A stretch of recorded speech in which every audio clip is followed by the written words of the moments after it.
Bing Crosby has been on his summer holiday, but beginning October 3rd, Bing and his crew will return to this, their regular time. So join in the fun with Bing Crosby at this time next Wednesday, October 3rd. From Hollywood, it's time now for Edmund O'Brien as... Johnny Dollar. Philip Martin, Johnny. Fine, what have you got for me? Mr. Benny Waxman's insured with Columbia. When did he die, and what's wrong with the way he did it? He's very much alive, and his business isn't. He owns Delicatessen. We insure that, too. It's burned out. When did it happen? Last night. We don't know whether Waxman did it himself, but the fire department said it was started deliberately. Police holding Waxman? Not yet. No evidence. Better get down here, and I'll give you everything we've got. I'm yours after a shave and a shower.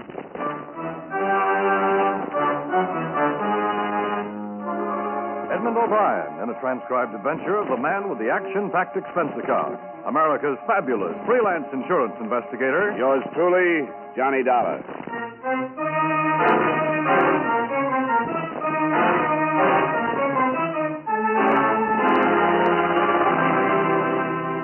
Expense account submitted by Special Investigator Johnny Dollar to Home Office, Columbia All Risk Insurance Company, Hartford, Connecticut.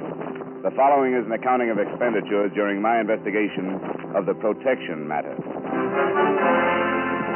Expense account item 1, 3256, train fare and incidentals between Hartford and New York City after I received from you the necessary information concerning Benny Waxman. I arrived in New York at 3:30 in the afternoon and made my way through a heavy rain to 1078 East 105th, where I found Benny Waxman in a small apartment. Lieutenant Parkinson of the 15th Precinct was there also. Yeah, Mr. Waxman's in. What do you want him for? Johnny Dollar, I represent Columbia All Risk. Insurance? On Waxman's store. Who is it? Guy named Dollar from the insurance company. Come on in, Dollar. The insurance company? Yeah, you know, the reason you started the fire. I had nothing to do with it. I keep telling you. Over and over he keeps telling me, and over I keep telling him he's a liar. A liar I'm not. My name's Johnny Dollar, Mr. Waxman. How do you do? We can't pin it on him yet. Some kind of a bomb. I ain't got no store anymore. Yeah, sure he ain't. Like the stuff they used in the war. Not a big explosion. Nobody heard an explosion. But when it went off, it burned good. Incendiary? Yeah. Don't know how he got it, but we'll trace it. Incendiary. Of course you don't know how I got it. I didn't get it. How much was the place insured? $20,000. You're not going to get it, Waxman. Look, Lieutenant, I don't care no more. I don't care. Do you hear me? You will. I'll make you care. I didn't start it. There was a man killed in that fire. What? I didn't start it. I didn't kill nobody. I wouldn't. People lived over the store, 3 apartments. An old man didn't get out. Your company won't have to pay a red cent, Dollar, because I'm going to prove Waxman started it. Why would I burn down my store? I make a good living. Tell Mr. Dollar how much money you've got in the bank. You hear me, Waxman? $600. That's not much for a guy who makes a good living, is it, Mr. Dollar? I told you a dozen times. He told me he gave $5,000 to his daughter. It's the truth. You checked the daughter? That's a little tough. We can't find her. Used to live here with her papa, but she's just disappeared, and Papa doesn't know where she went. Do you, Papa? She went on a trip, Mr. Dollar. A vacation. Yeah, I gave her the $5,000 for a vacation. And he doesn't have any idea where she... I don't know where she went. He just gave her $5,000 for a little vacation. It broke him, but his daughter needed a little vacation. Don't care anymore. I tell you, I don't care. Mr. Dollar, tell your company I don't want the insurance money. You don't get out that easy. I don't want out for nothing. Look, you're on a spot. You figured it was a cinch. So many guys like you, Waxman, figure it's a cinch and forget about guys like me. I want you for a fire and a killing, and I'm going to get you. I'll say it forever. I did not do it. I'll say it till they take me to my grave. That doesn't give you much time. Well, I've got to be going. I'd like to look at that report, Lieutenant. Yeah, sure. Come along. No, I'll check with you later. I want to talk to Waxman. Sure, 15th Precinct. I'll be around until they find out where he got that bomb. Right. You're loose till I get something, Waxman, but do me a favor, huh? What is it? Try and leave town. I'd love it. See you later. Yeah. Mr. Dollar, go back and tell your company to forget it. I don't want the insurance money. If you didn't have anything to do with the fire, you're entitled to it. I'm going to leave this town when I can. Open a business somewhere else. Another city if I'm lucky. If you're not guilty, why not take the money? Because I cannot prove I am innocent. What are you afraid of? What? I said, what are you afraid of? It's pretty obvious you're afraid of something. I'm not afraid. I'm nervous. Policemen, the fire, and everything. That $5,000 for a vacation is pretty weak. Oh, please, Mr. Dollar, I let your company out of all the claims. They don't have to pay me nothing. Now, please, don't ask me any more questions. That cop's out to get you. Look, the law I believe in. If they convict me of something I did not do, then perhaps it is in payment for something I did to break the law. What? I can't explain. Now, please, Mr. Dollar. Okay. Look, Mr. Waxman, Good day, Mr. Dollar. I hadn't noticed.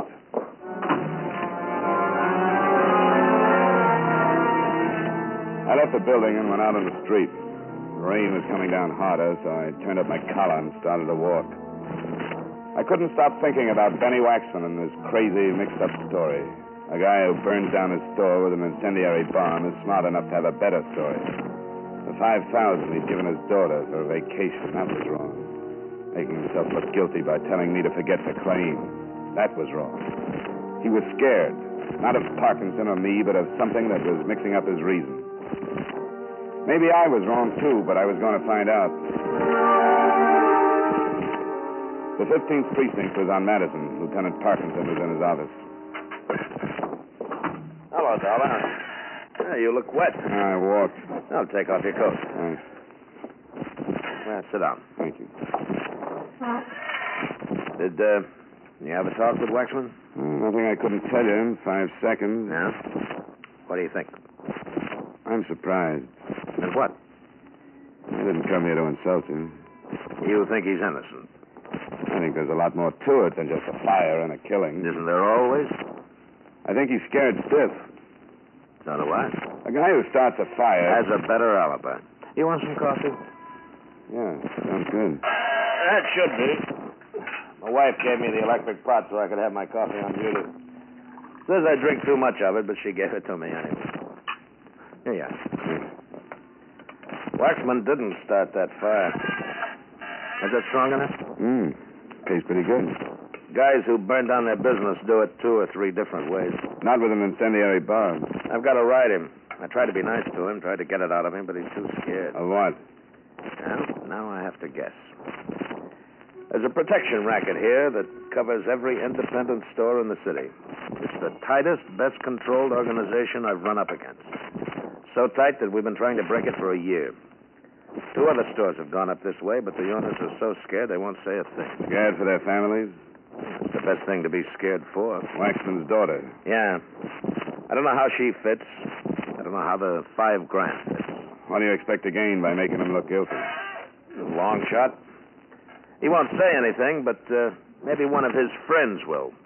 Maybe they'll say something. Now, if they've been scared this long, He's got one friend, a very close friend, Angelino Giuseppe. Business? Yeah, delicatessen like Waxman.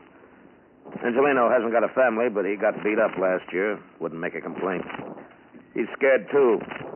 But he's only got himself to worry about. Maybe if he thinks his best friend is in line for a murder rap, he'll give us something to go on. Why don't you arrest Waxman? Make it look like he's really in trouble. And I'll do that when I have to. I think his daughter is mixed up in it some way. Most of her clothes are still in the apartment. Maybe Waxman will be contacted. I want to be around when he is. Kidnapping? I don't know, Dollar.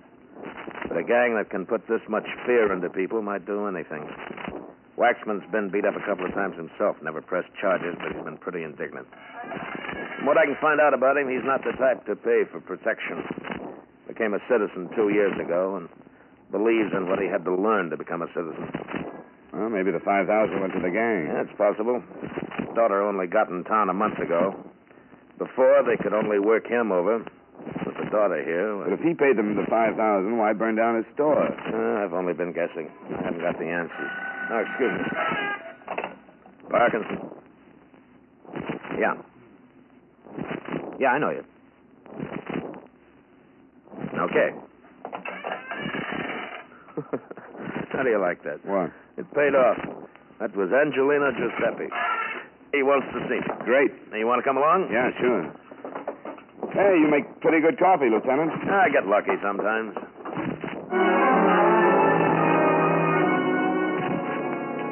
We left the precinct and grabbed a cab. Parkinson didn't want an official car in case somebody should be watching Angelino. We cut across town, and 20 minutes later, we were walking through the front door of Angelino's delicatessen. A small, broad little man with a bald head moved around the counter and walked up to see us. Hello, Lieutenant. Hello, Angie. new man? Johnny Dollar, insurance investigator. Mr. Dollar? Hello, Mr. Giuseppe. What do you want to see me for, Angie? Well, it's about Benny. No, what about Benny? You're gonna arrest him? That's right. You think he burned down his own store? I know he did. What about you, Mr. Dollar? Do you think Benny burned down his store and killed that man upstairs? I've seen the evidence, Mr. Giuseppe. I think so. You bring me all the way over to ask me that, Angie? No, Lieutenant. Look, if I tell you something that maybe shows you that Benny don't burn down his store... What? Well, it's maybe going to make a lot of trouble for a lot of nice people. They'll get protection. I could get killed. Not while I'm around, Angie. Well, Come on, Angie. If you got something, give it to me. I was on my way over to pick up Benny. Now, if you've got anything that can save him, let's have it. well, I can't prove that Benny did not burn down his place, but I think I can tell you who did. Who? Them guys. Them guys who come around once a week and collect the dough. Tell me about him. Well, you remember when I got beat up last year? Yeah. Them guys have done it. They make us all pay them protection. And if we don't, we get beat up or our families... Who are they, Angie? Well, I don't know their names. What's the matter? You better get out. Two guys crossing the street. Yeah, that's them. You better get out. They got the guns. Those are the guys who beat you up? Yes, the police. So look, you better get out. All right, now listen to me, Angie. Act like we're customers. But they got the guns. Do what I tell you. Dollar. I'm all right. Okay, here they come. Now try to act like nothing's wrong, Angie. Okay. I try, only... And give me about 8 slices of the Swiss there, will you? all right. Angie, Oh, yeah, I'll be right with you. that's the envelope. We don't want no cold cuts. Hello, Red. Stop! Look out! Oh, no. Parkinson.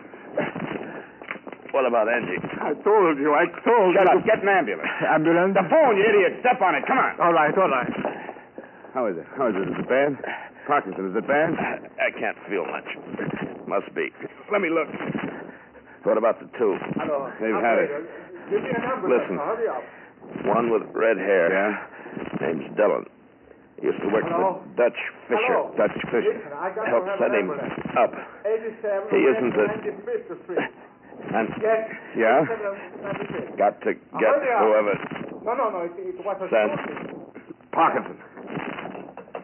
The ambulance is he... Yeah. It sure is.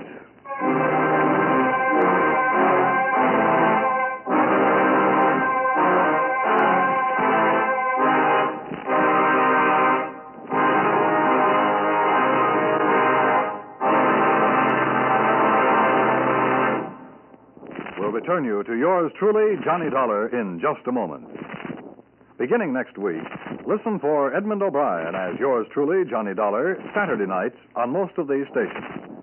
At this time, next Wednesday, the great Bing Crosby Show returns to most of these same stations, with Jane Wyman as Bing's first guest of the season. Another premiere next Wednesday, The Red Skelton Show will also be back on CBS Radio. Remember, starting a week from tonight, Bing Crosby returns to his usual time, and Red Skelton moves his lunacies to Wednesday on CBS Radio.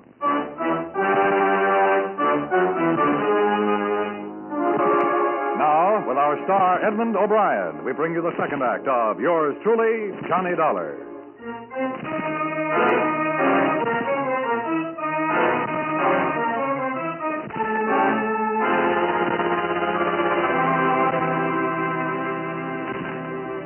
It was still raining when they carried the lieutenant out, and I explained everything to a nice young cop named Brenner's.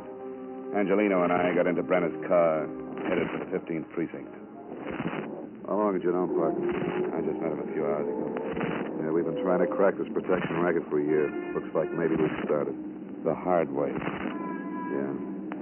I'll need your statement, Tom. Sure. I'm scared. I'm really scared. Nothing to worry about, Mr. Giuseppe. We'll give you all the protection. Protection. Yeah, I guarantee it. For me? Sure. Well, what about all the other people? All of my friends? What about Benny? Parkinson didn't think Benny started that fire. I know. I was assigned to check on the bomb. Now, why do you think we ain't said nothing before, huh? Because they threaten us. They threaten my friends. They tell them if they say anything, they're going to hurt their families. What about the bomb? Nothing. Didn't have much to go on in the first place. You lied. The lieutenant alive. He told me Benny wasn't going to be arrested. That's why I was going to tell him about those guys that beat me up. Somebody had to talk, Andy. Oh, sure. I talked, and look what happened. What do you think is going to happen to Benny now because I talked, huh? They got his adult. I ain't going to tell you nothing more. What about Benny's daughter, Angie? No. I ain't going to get to nobody in the moon no more trouble. The trouble's happened, Angie. Well, I don't care. If they're going to make it tough on Benny, they'll do it now. Just because I called the lieutenant. Just because I want to help Benny. The only way you can help Benny now is to tell us what you know. No. There are too many other people. My friends. Yeah, and we can save them. Tell us what you know, and we'll get the people who make the trouble. No. Okay. When they drag Benny's daughter out of the river, I hope you think about it. Well, you think I want it? You think I want to see Benny's little girl? Look, I got to think about all the others. Listen. You think this won't happen again if we don't get the men behind this? I don't know. Look, Angie, you got beat up last year. Benny got beat up twice. Stores have been ruined. Benny's place was bombed, and an old man burned to death upstairs. Well, but... Parkinson and 2 killers are on their way to the morgue. Every one of you kept your mouths shut for a year, and look what's happened. You think it's going to get better? Okay. What about Benny's mother? They got her. Who? I don't know. The only ones I ever saw were the 2 guys who got killed a little while ago. Benny came over to my place one night. He was in an awful condition. He was crying. He said they had to tell somebody. They got his Louisa. Did he say why they got her? Benny hated them. He didn't ever pay them any money, so they beat him up twice, but he still didn't pay them. He said they didn't have no right, but he wouldn't go to the police because he was scared for me and my friends. Then Louisa came here from Detroit to Michigan, and they took her and made him pay $5,000 to get her back. Why did they burn down his store?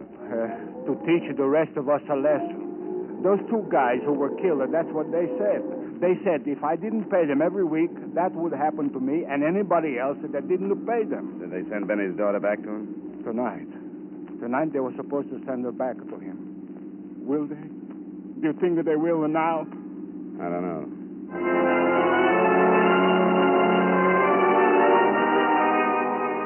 drove our way over the wet pavements that reflected the sun as it sank into the river behind us. At the precinct, Brenner's got our statements and took me down to the mug file to look at pictures of Red Dillon and his partner. That's Dillon. 1, 2, 3. 6 arrests, 2 convictions, 1 in this state. Kansas City import? Yeah, most of the arrests that city. That boy. I don't know anything about the other guy. I think he's new. When will you get a report? That shouldn't be long. Parkinson said Dillon used to work for Dutch Fisher. Yeah. Here's Fisher's package. He's still doing time. Yeah. Convicted June 1943. Sentenced to state prison July same year. 10 to 20. Armed robbery. Let's see, man. Branners. Yeah. Lou Fleischman? Oh, okay. FBI kickback, Thanks.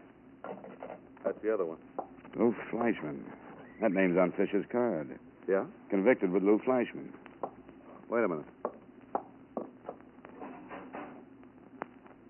Remember that rat Fisher got sent up on his big payroll job? Here it is. Lou Fleischman. Convicted 1943, 5 to 10. Released July 26, 1951. No wonder I thought he was a new boy. Looks like the gang stuck together. There was somebody else in that holdup. Had an alibi, if I remember. Never pinned it on him. Might be our boy. I can't remember him. It should be easy to check. Yeah, let's find out. It was beginning to fit. The 2 strong-arm boys had worked together in Kansas City for a man named Dutch Fisher, who was still doing time, and there was a 4th member of the gang still unaccounted for. In a half hour, Brenner's had the information. His name's Biolotti. I remember now. George Biolotti. We took the information down to the mug file and dug out the package on George Biolotti, the 4th member of the Dutch Fisher gang. Brenner's took one look at his picture, and his mouth fell open. Well, I'll be... What's wrong? George Biolotti. What about him? He's in this city. I know him. Well, let's go talk to him. No. Now, look. Benny's daughter is still missing. That remark I made about the river could become a fact. George Biolotti is George Bivens. That's the name I know him by. Came to this town about 7 years ago. Runs a respectable nightclub. Then pick him up. On what? Suspicion. He's clean in this town. Well, you've certainly got enough in this record to have a talk to him. There isn't much time. If we pick him up, that girl won't live 5 minutes. Yeah. Where's his nightclub? 52nd Street, the Yellow Parrot. Why? Well, somebody's got to talk to him. And in your official capacity, you'd never get the answers you wanted. What makes you think he'll give them to you? Because I kind of liked Lieutenant Parkinson.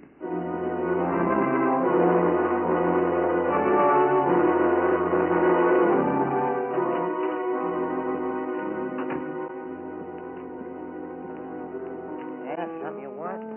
Yeah, George Bivens. Got an appointment? No? Who are you? Johnny Dollar. Now tell Bivens I want to see him.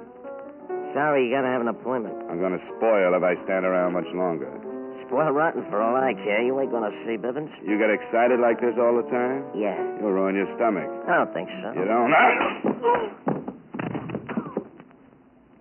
Skeptic.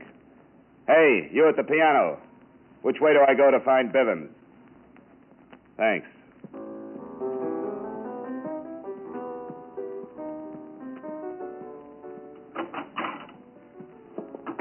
Who are you? Name's Dollar. What do you want? How'd you get by Ziggy? He's tied up with a stomach ache. Oh? Swallowed a fist. Okay, you get rough. What else do you do? Find out things? Cop? I'll make this quick, Bivens, because I have to. Red Dillon and Lou Fleischman are pretty dead. Yeah? Who are they? You worked with them in Kansas City in 43. I did? I forget. Dillon, Fleischman, and Fisher. Together you pulled a fancy payroll robbery. The law didn't think so. Lieutenant Parkinson was shot to death by Dillon. Is that all? Not quite. Well, get it off your chest. I'm busy. Dillon and Fleischman were working a protection racket. Look, They were just the collectors. I've had about enough of this. I'm going to throw you out. That's just what I want. Now get up. What do you think you're doing? I'm going to show you. You got Benny Waxman's daughter. What are you talking about? Sue me if I made a mistake. You've got his daughter. You're crazy. Why, you... Your two boys killed Parkinson and burned down Benny's store. I don't know what you know. Stand up. You busted my nose. You've been beating up a lot of nice little people for a year now. That nose is just a down payment. If you think you can bust in here and go... You know, you keep falling down. You better sit in a chair. Now listen to me, Bevins. I'm in a nasty mood. Besides all the other people getting pushed around, your boys tried for me, too. You're crazy. I'm behind schedule. The cops can't book you, and I'm not going to let you kill that girl to save your dirty neck. Now, where is she? I don't know where she is. Please believe me, Bivens. Dollar. Look, I got friends. They'll take care of you. Who's going to tell them to do it? I am. With your mouth swollen shut? Come on, Bivens. Where is she? I don't know. Where? Where? Warehouse. 14th Street Dock. What warehouse? All right. No. Rogers and Sons. Big sign on the top. Police department, please. Don't you know it's not polite to listen, Bivens? What do you want me to do? Go to sleep.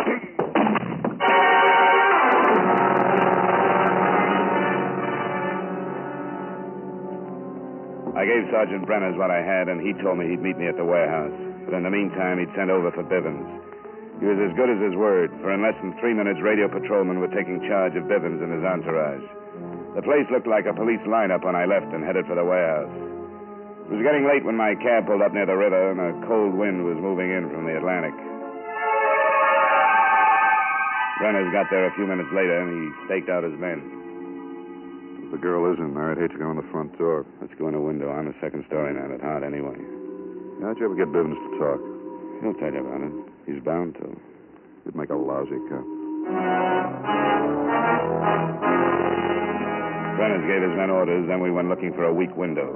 We found one in the back, crawled through, and dropped down on the dark, cold pavement inside the warehouse. I could hear a radio from somewhere towards the front of the building, so we picked our way along the wall until we found a flight of stairs and climbed up to the main floor. We opened the door and listened. Hey, you getting cold? Yeah.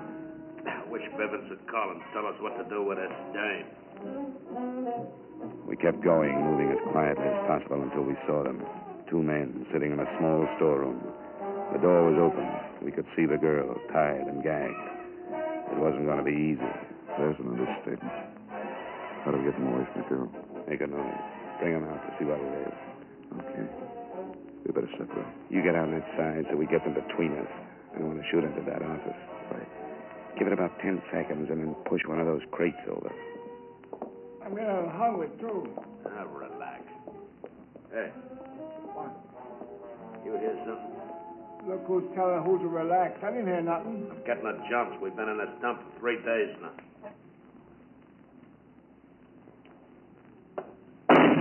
What was that? You gonna tell me I'm hearing things now? Somebody's out there. Yeah, kill the light. What do we do? Shut up. With this dang kidnapping, Shut up. Yeah, maybe it's nothing. Maybe a cat or a rat or something, huh? Let's get out of here. Let's forget the dam and get I out. told you to keep your face shut. Now, come on, let's see what it was. Maybe it's the cops. Something was wrong. Bivens would have called, wouldn't he? Or maybe he couldn't. Maybe they got him. Ah, nuts. Come on. I don't see nothing. It's too dark. And there's the crate. Drop 'em, boys. Come on!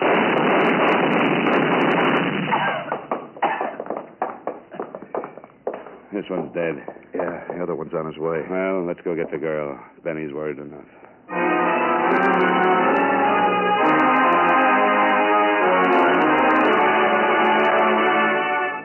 We took Benny's daughter back to her father, and he confirmed the story that Angie had told us. Angie was sent home, and the last I heard, the store owners who had been paying protection to Bivens were planning the biggest block party since the Boston tea caper. Expense account item 2, $20.80 for 2 dinners. Brenner's was nearly as hungry as I was. Item 3, $16, flowers for Lieutenant Parkinson's funeral. And item 4, same as item 1, fare and incidentals between New York and Hartford. Expense account total, $101.92. And the next time you send me out on a simple little insurance fire, make sure it's really simple. I don't mind helping people out occasionally, but I'm too old and too underpaid to go back to being a Boy Scout. Yours truly, Johnny Dollar.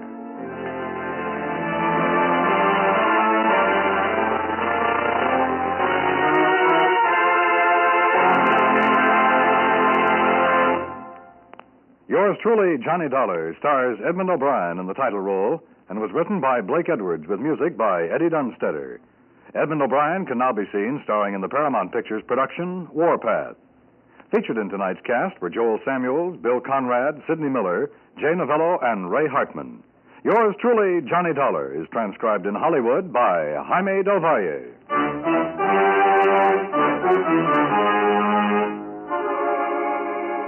Beginning next week, October 6th, Johnny Dollar will be heard on Saturdays at a new time. This is Dan Cubberly inviting you to be with us on Saturday, October 6th, when Edmund O'Brien returns as... Yours truly, Johnny Dollar.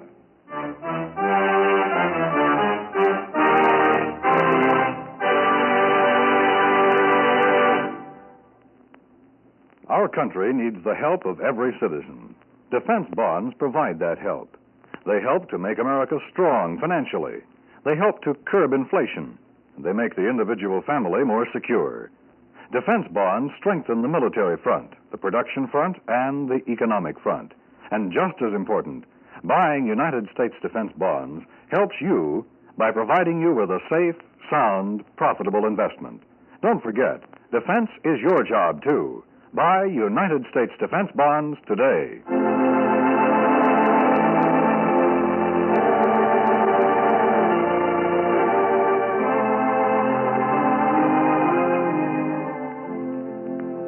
Strike a blow for freedom. Join the crusade for freedom to get the truth to people behind the Iron Curtain. As long as they're kept in ignorance, the 10th world situation may not improve. Support the crusade for freedom with funds for freedom. Stay tuned now for the Virgil Akins Freddie Dawson fight, which follows immediately over most of these same stations.